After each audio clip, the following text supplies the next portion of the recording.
Сәлем достар, сіздермен бірге мен лайфхакер Айдос.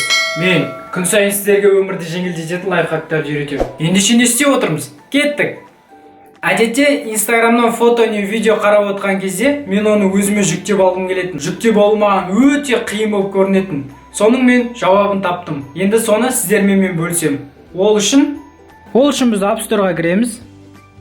Поисковикке біз программаның атын жазамыз. Программаның аты InstDown деп аталады. Міне екінші тұрған программа. Қарап тұрғандарыңыздай бұл программа менде жүктелген. Осы программаға енді біз кіреміз. Міне мына жерге бізге керек фото не видеоны көшіріп алып көруіміз керек болады. Ол үшін біз енді Инстаграмға кірейік. Инстаграмда айтпақшы бүгін Криштиан бауырымыздың туған күні. Соның қуанышына орай біз Криштианның фотосын жүктейік.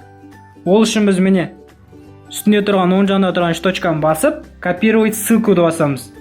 Көшіргеннен кейін біз жаңа программа қайта оралып, осы жерге ставить басамыз. Міне көшірілді. Енді жүктейміз. Осындай рекламалар шығып кетеді, мән бермейміз. Жүктелді. Енді галереяға кіріп тексеріп көрейік. Көріп тұрғандарыңыздай міне жүктелді фото.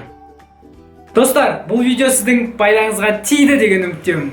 Егер де пайдасы тисе, лайк басыңыз, коммент жазыңыз. Және де ең басты достар, арнаға жазылуды ұмытпаңыздар.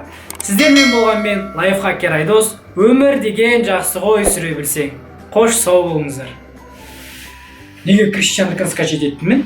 Месси мықты емес пе?